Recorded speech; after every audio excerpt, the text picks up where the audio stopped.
Welcome back to Paris, everyone, in our coverage of the 1989 World Figure Skating Championships.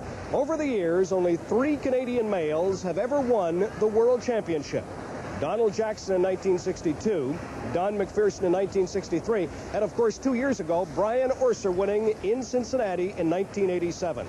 Tonight, a 4th Canadian male could become world champion. And right now, let's meet that Canadian skater. It takes a lot of bicycle riding to build up the legs strong enough to launch a man into one of sport's most difficult moves, a quadruple jump. Kurt Browning made the first successful quad in competition last year in Budapest. His father, Dewey, remembers. We actually were tired of talking about it. And so it was the world, I think. And so that was then or never, eh? So that was what happened. It was then. The excitement of a world championship only heightens Kurt's interest. I think the fact that there are distractions is half the fun. The distractions are the fact that it's so awesome, it's so big, and there's so many people interested, and there's cameras and you know, different countries there, and I think the distractions are what make it so great. It's the biggest thing to hit skating once a year, and everyone comes, and it's like a big party, and everyone's invited. And occasionally we skate, you know. So, you know, it's something I look forward to every year. Father and mother made a skating career easy, but there was a lesson to be learned. When we first bought a pair of figure skates for him, he'd been skating in hockey skates, and he had to go to Caroline that night for practice. And so our little pond, not too far from there, I said, Kurt, we better go down there and put on these figure skates so you won't make a fool of yourself when you go to practice tonight and fall over with those picks on the end. Oh, Dad, he said, I know how to skate. And I said, sure, I know how to skate, but let's go down and try it. So we went down. He put them on, made 2 steps, flat in his face. Got up and looked around, 2 more steps, flat in his face. So I remember that very well. But he loved figure skating really more than he did hockey, but he loved them both. So when we talked about taking him away to Rocky to go to figure skating, which was a 54-mile trip by the time I got him back to school and back home again. And so we told him that he had to make his decision whether he really wanted us to do this or not. And he said, oh, yeah, he wanted to. But do I have to quit playing hockey? And we said, well, not now, but one of these days, you know, when it gets too much, you're going to have to. Okay, he said, I'll do it.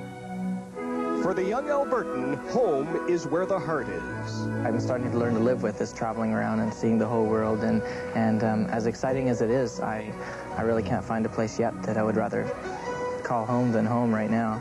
I certainly have a lot of places where I want to come back to and visit, and Paris is one of them, where I don't have to worry about tracksuits and skates and practice times and stuff like that. So, but I think it'll be easy to keep him home. Before going home, there's business to take care of tonight right here in Paris. On the ice, Canada. Well, all of the Canadians here in Paris for the figure skating are standing up even before this man skates.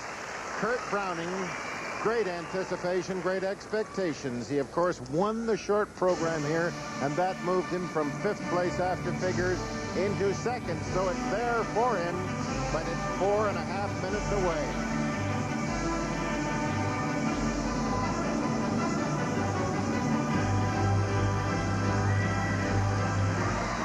Opening, spectacular, gorgeously done double axel hop.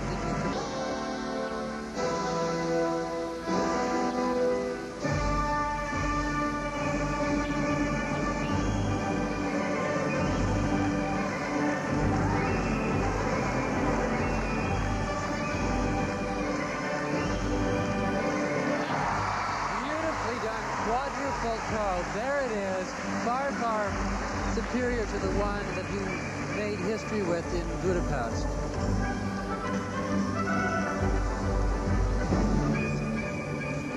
the time this program is over, that quad might just make the difference, depending on what else happens. No, Ted, I don't think the quad is going to make the difference. What is going to make the difference is now the flawless program. He is in 2nd position going into this, and he can win it. But it is now the flawless program that is going to win the competition.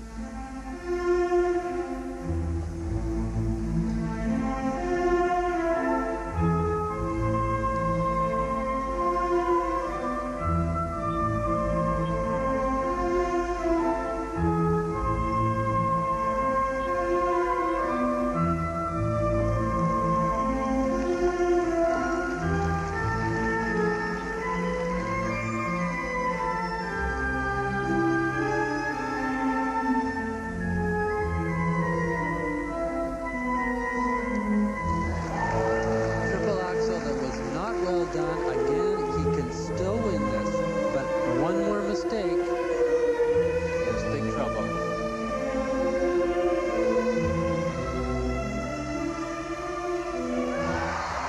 Fabulous, totally fabulous courage and guts. Another triple axel right after the one he missed, and perfectly done.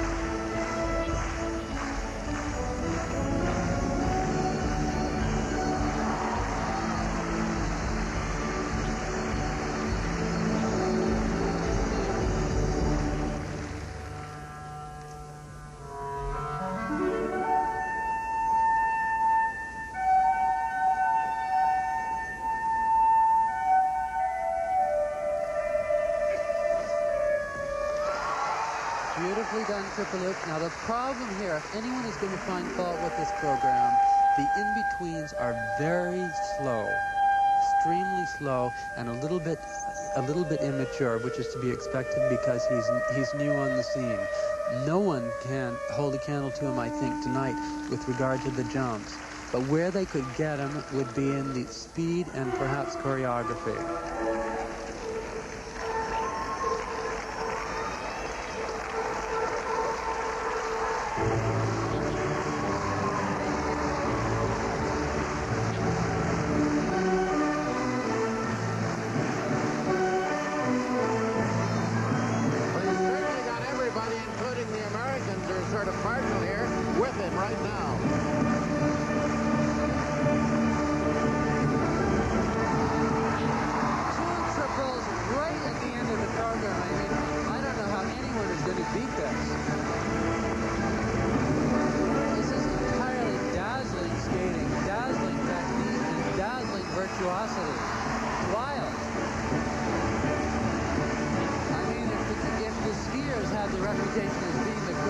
I think they've got to pass it on to the figure skating.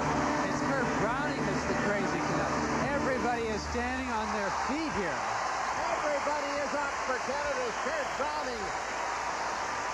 The Americans actually were on their feet just as quickly on their side of the arena as the Canadians, and there are the Canadians with the flags waving. Could be one of the great all-time performances by a Canadian. This has really come as a bolt from the blue because I was not sure that he was going to be able to hold on to it after the short program, but I don't know how anyone is going to beat this program. The content was so spectacular that there hasn't been anything like it ever seen before. Well, how they could conceivably beat it for technical content, I don't really know. There's absolutely nothing that someone could do out there unless they take off and fly. But Kurt Browning didn't do. Just sensational. Going now up there to wait for his marks.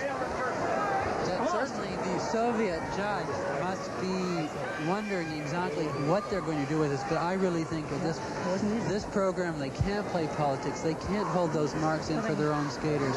The technical marks have got to be 5.9, I would think, right across the board, and if the people had the guts, a 6. Well, let's just wait and see. As we look again at some of Kurt's, we could spend all evening looking at what he did, and the marks are coming up, and we have 5.8s and 5.8s and 5.9s from everybody after the first two. Great Britain and Canada, the first two judges, Vanessa Riley and Gene Matthews, giving 5.8s for technical merit. Everybody else a 5.9. Well, you've got to give really not a 6 in the artistic, Ted, but a 6 for the sheer audacity of what he did.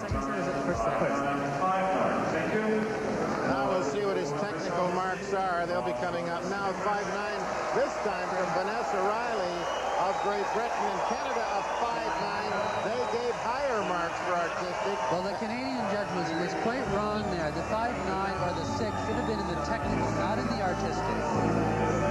But certainly are by far the highest march, and he has thrown down the gauntlet to Christopher Bowman and Alexander Fadeev now. They've got to meet him, and it's going to be awful tough. And there we have Canada's Kurt Browning, who has just put on the performance so far of these World Championships.